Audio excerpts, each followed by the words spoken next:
হাত ফসকে বেরিয়ে গেল। এখন থেকে তাহলে ওই টিকটিকি মশা আর আরশোলা নিয়েই থাকতে হবে না? থুড়ি থুড়ি থুড়ি ভুল হয়ে গেছে। টিকটিকি মশা আরশোলা নিয়ে কেন থাকবে? লিভিং পার্টনার তো আছে, তাই না? লিভিং পার্টনারের জন্যই তো আজকে এত কিছু।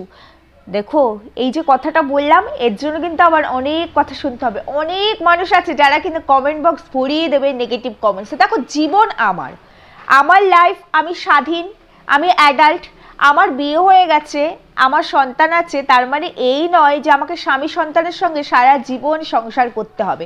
আমি চাইলেই পরকীয়ার মতো একটা সম্পর্কে জড়াতেই পারি, তার সঙ্গে লিভিং রিলেশনে থাকতেই পারি।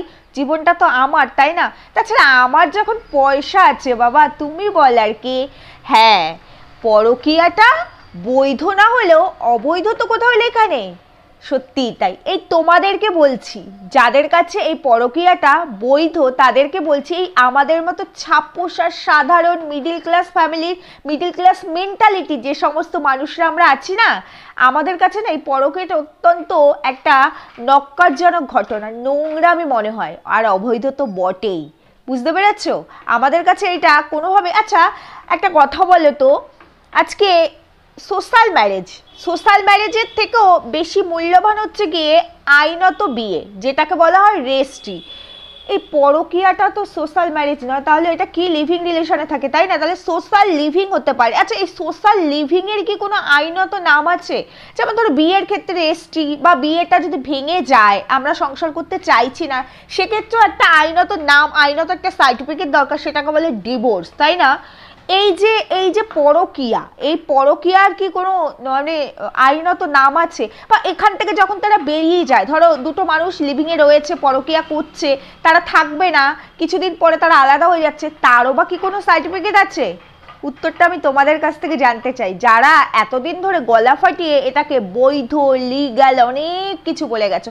কারোর নাম তুলে, কোনো ক্রিয়েটারের নাম তুলে, কিংবা কোনো ভিউয়ার্সের কথা এখানে এক্স্যাক্টভাবে মিন করে আমি বলবো না, কারণ অনেক মানুষ আছে জানো তো নোংরামিটাকেই সাপোর্ট করে। আমি যখন বৃষ্টিকে নিয়ে ভিডিও করেছি, আমার কাছে প্রচুর নেগেটিভ কমেন্টস এসেছে, তার থেকে 4 গুণ বেশি পজিটিভ কমেন্টস এসেছে, আর আমার বন্ধুরা এই নেগেটিভ কমেন্টসের অনেক উত্তর দিয়ে দিয়েছে। তবে সেক্ষেত্রে আমি নাকি ধান্দাবাজি করছিলাম, নিজের ভিউজ বাড়াচ্ছিলাম, আর এক্ষেত্রে আমি তো বসে গেছি পুরো কন্ট্রোভার্সি করতে, তাহলে আমি তো আরো বেশি করে মারাত্মক আকারে ধান্দাবাজি করছি, তাই না? একটা মেয়ের পাশে দাঁড়াতে চেয়েছি, সেই মেয়েটাকে সাপোর্ট দিতে চেয়েছি মেন্টালি, ফিজিক্যালি, ফিনান্সিয়ালি, সেটা অপরাধ। কিন্তু কেউ পরকীয়া করছে, সেইখান থেকে সব খোঁজ খবরগুলো কানে এরকম করে নিচ্ছে, আর সেই পরকীয়াটাকে উপভোগ করছি, সেটা কিন্তু আমাদের খুব ভালো লাগছে। এটা কিন্তু ধান্দাবাজি নয়, তোমরা কিন্তু ভুল করে এটাকে ধান্দাবাজি বলো না। আর ওটা নিয়ে যদি কথা বলতে বসি আমরা, যে আমাদের কাছে দৃষ্টিকটু, তখনই হবে নিজের কন্টেন্ট নিয়ে বসো। আরে বাবা, এদেরকে আমি বোঝাতেই পারি না আমার কন্টেন্ট মানেই অন্যকে নিয়ে কথা বলা। আবার কেউ কেউ আমাকে জ্ঞান দিচ্ছে, এটা কোনো কাজ নয়, এটা অকাজ। অন্যকে নিয়ে যে কথা বলছো সেটা অকাজ, বুঝতে পেরেছি গো, এটা অকাজ। অথচ তোমরা অন্যের ঘরে উকি মেরে সোশ্যাল মিডিয়ার মারফত অন্যের পরকীয়া, অন্যের বেডরুম, অন্যের ইন্টিমেট যে চ্যাটগুলো, ইন্টিমেট পোর্শনগুলো এখানে তুলে ধরা হয়, তারা নিজেদের স্বার্থে এখানে তুলে ধরে, এই যে পয়সা, রেভিনিউ, ভিউজের জন্য, সেগুলো কিন্তু তোমাদের খুব ভালো লাগে, তাই না? সেটা কোনো অকাজ নয়, সেটা হচ্ছে কাজের কাজ। যাই হোক বন্ধুরা, অনেকটা সময় টেনে নিয়ে আসলাম।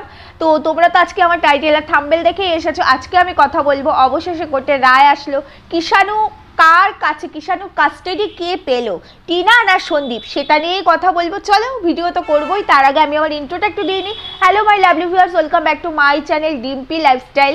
বন্ধুরা, আমার ভিডিও যদি তোমাদের ভালো লেগে থাকে, প্লিজ চ্যানেলটিকে সাবস্ক্রাইব করতে কিন্তু ভুলবে না, আর সাবস্ক্রাইব করে পাশের বেল বাটনটিকে প্রেস করতে একদমই ভুলবে না, নোটিফিকেশন অল করে রাখবে, যাতে যখনই এরকম কোনো নিউজ নিয়ে আসবো তোমাদের কাছে অ্যাট ফার্স্ট নোটিফিকেশন সবার আগে পৌঁছায়। আর ভিডিও ভালো লাগলে প্রত্যেক দিনের মতো বলতে চাই, কমেন্টস অবশ্যই করবে, শেয়ার করবে, লাইক করবে।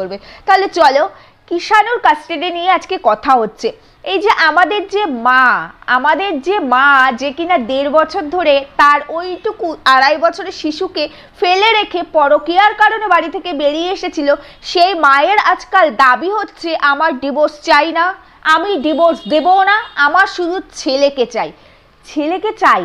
মায়ের কাছে তার সন্তান পুরো জগৎ হয়। আমি মা, তাই আমি বলছি, স্বামী ছাড়তে পারি, পুরো পৃথিবী ছাড়তে পারি, বাবা মাকেও ছাড়তে পারি, সন্তানকে ছাড়তে পারবো না। একটা মায়ের তো এটাই হওয়া উচিত, কারণ নারী কেটে তাদেরকে আমরা জন্ম দিই, আমরা ফিল করি একটা মায়ের সঙ্গে তার সন্তানের সম্পর্ক পৃথিবীর সব সম্পর্কের থেকে 9 মাসের বেশি হয়।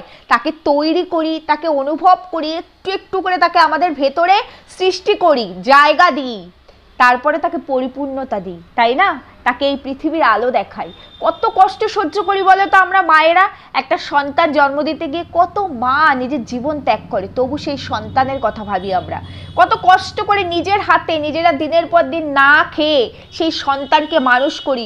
ছোট যখন থাকে, কতদিন গেছে খাওয়ার সময় পাইনি, বাচ্চা কাঁদছে, মেয়েকে কোলে নিয়ে বসে আছি, এটাকেই তো বলে মা, তাই না বলো?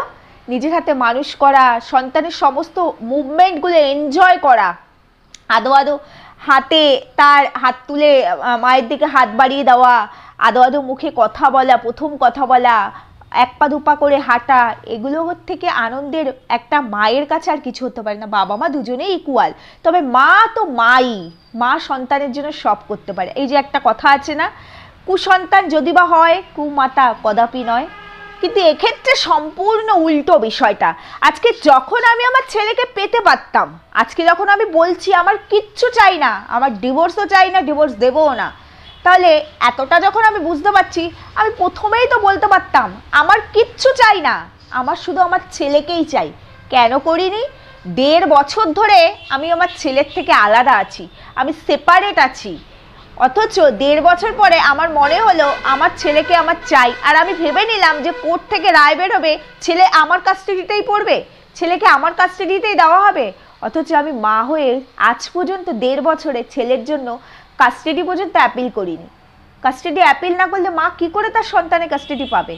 এমনিতেও আমরা জানি বাবা মা যদি সেপারেট থাকে, বাবা মার যদি ডিভোর্সের মতো বিষয় আসে, ছেলে মেয়ে মানে ছেলে হোক বা মেয়ে হোক, তার যদি 5 বছরের নিচে বয়স থাকে, 5 বছর পর্যন্ত কাস্টাডি কিন্তু মাই পায়। এক্ষেত্রে বিষয়টা ঘুরে গেল কেন?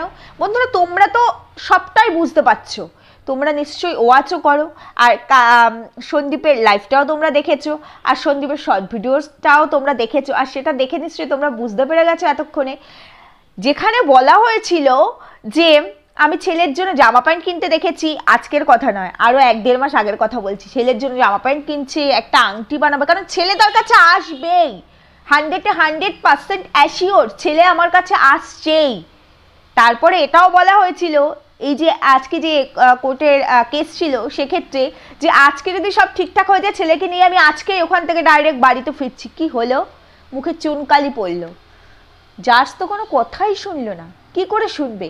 যে মা তার সন্তানের থেকে 1.5 বছর আলাদা আছে, 2.5 বছরের বাচ্চাটাকে ফেলে রেখে মা চলে এসেছে, তাও কি কারণে?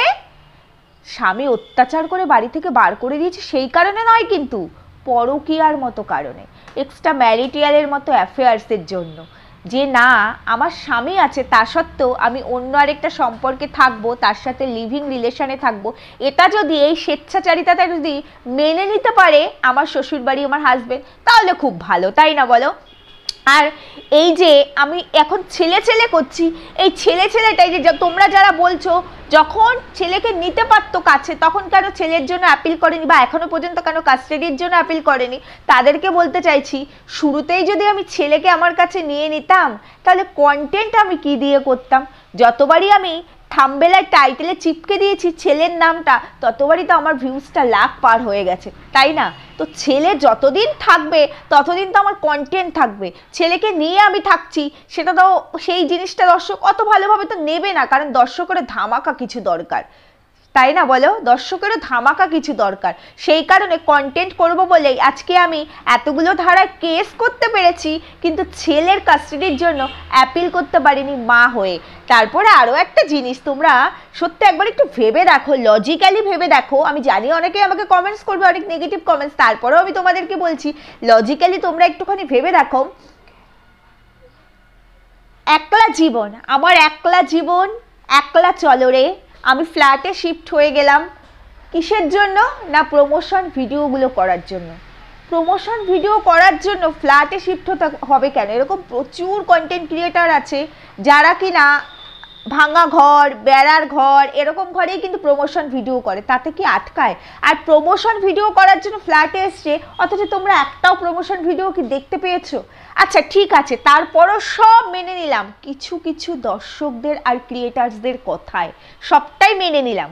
তারপরেও আজকে যদি প্রমোশনের জন্য আমার একটা ঝাঁচকচকে ঘরেরই দরকার ছিল, বাবার তো ঘর অনেকগুলো আছে, যেই ঘরটাতে আমি থাকতাম আর কি, যেই ঘরটা আমি আলমারি নিলাম, শোকেস নিলাম, সব কিছু নিলাম, সেই একটা ঘরকে কি আমি সুন্দর করে প্লাস্টার করে রং করে নিতে পারতাম না? তাহলে ওখানেই তো আমি প্রমোশন ভিডিওগুলো করতে পারতাম। আজকে আমার একলা জীবন, একলা কেন থাকতে হবে? কি প্রয়োজনে আমি একা একটা মেয়ে একটা ফ্ল্যাটে একা থাকবো?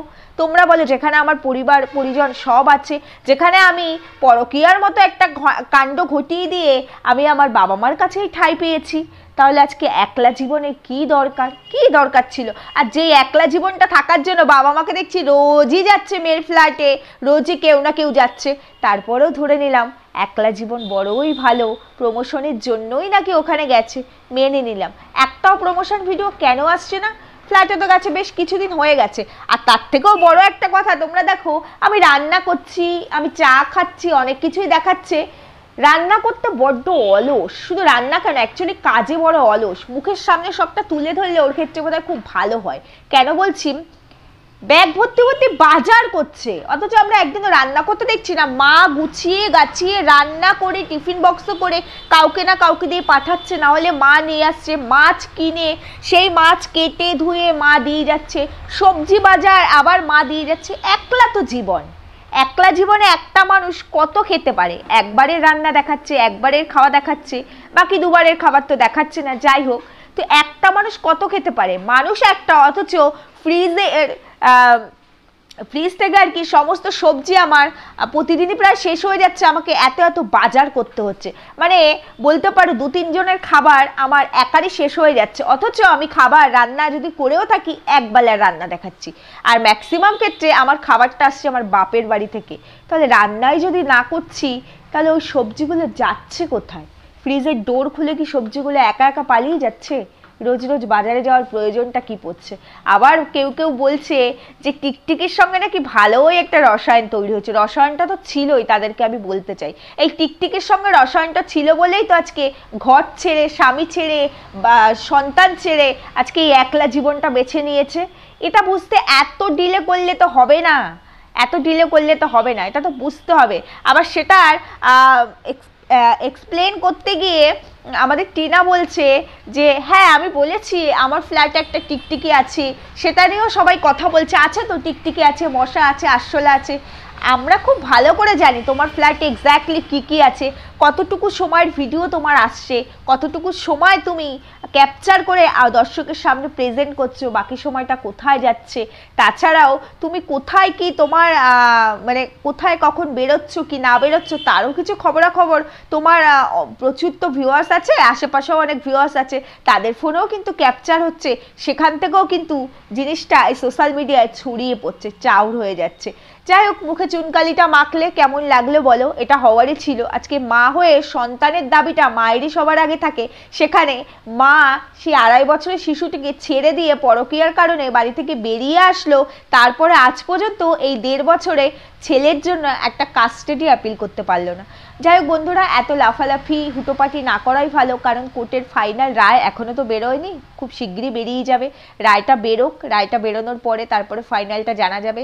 এই কথাগুলো বলার কারণ এটাই, আজকে যে এত বড় বড় করে বলা হয়েছিল না, ছেলের জন্য আংটি আনবো, ছেলের জন্য জামা কেনা হয়েছে, ছেলের জন্য এই করছি, ডিভোর্স দেবো না, ডিভোর্স চাই না, ছেলেকে চাই, আজকে রায় বেরোলে আজকেই ছেলে আমার সঙ্গে চলে আসছে, তার মানে এখান থেকে এটাই বোঝা যাচ্ছিল যে 100-এর মধ্যে 85% যে রায়টা ওর দিকেই যাচ্ছে। সেখান থেকে আজকে যার জোর কথাই শুনলো না, মুখে পুরো চুনকানি বেঁকে গেল, ওর কোনো কথা ধুপেই টুটলো না, যেহেতু একটা মা হয়ে আজকে 1.5 বছর ধরে ছেলের থেকে আলাদা আছে।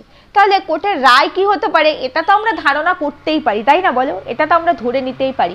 আমি চাইলে সন্দীপ লাইভে কি কি কথা বলেছে সেটা এখানে অ্যাড করে দিতেই পারতাম, কিন্তু চাইলাম না, ভাবলাম আমি নিজেই মুখে ভিডিওটা করি, কারণ তোমাদের মধ্যে অনেকেই আছে আবার বলবে অন্যের কন্টেন্ট চুরি করে। চুরি না করেও একই টপিক্সে কথা বলি বলে কত কথা শুনতে হয়, তারপরে যদি অন্যের ভিডিও এখানে দেওয়া যেতেই পারে, প্রচুর কন্ট্রোভার্সি ক্রিয়েটাররা দেয়, তো সেক্ষেত্রে যদি দিতাম তাহলে তো আরও না জানি কত কিছু হতো। যাই হোক, আশা করি তোমরা ভিডিওটা বুঝতে পেরেছো যে কি নিয়ে কথা বলতে এসেছিলাম আর কোর্টের রায় কি হয়েছে, কিষাণীর দায়িত্ব কার কাছে পড়েছে, সবটাই নিশ্চয়ই তোমরা বুঝতে পেরেছো। আর ইন ফিউচারে কিষাণু কার কাছে থাকতে পারে সেটাও তোমরা বুঝতে পেরেছো। তবুও যতক্ষণ পর্যন্ত যাদের ঘটনা তারা এখানে এক্সপ্লেন না করছে, ততক্ষণ পর্যন্ত আমরা ক্রিয়েটাররা এইভাবে আগাম কোনো কিছু বলতে পারি না, বুঝেও বলতে পারি না, জেনেও বলতে পারি না। তাই জন্য কিছুটা আমাদেরও অফ রাখতে হয়, কিছুটা জায়গায় আমাদেরও বিরতি দিয়ে চুপ করে থাকতে হয়। সবটাই জানি, সবটাই বুঝি এবং বলে দিতেও পারতাম যে রায় কি হবে বা কি বেরিয়ে যেতে পারে, 95% কি হয়েছে রায় সেটা বলে দিতেই পারতাম, কিন্তু যতক্ষণ পর্যন্ত তারা রিভিল না করে অন্যের কথা, ততক্ষণ পর্যন্ত তো বলতে পারি না।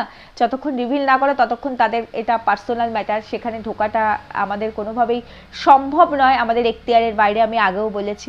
যাই হোক, আশা করি তোমরা বুঝতে পেরেছো। আর যদি বুঝতে পেরে থাকো কমেন্ট তোমরা অবশ্যই করে রাখবে। আর কি বলবো, আজকে ভিডিওটা ছোট্টই করলাম, এইটুকু ইনফরমেশনই দেওয়ার ছিল।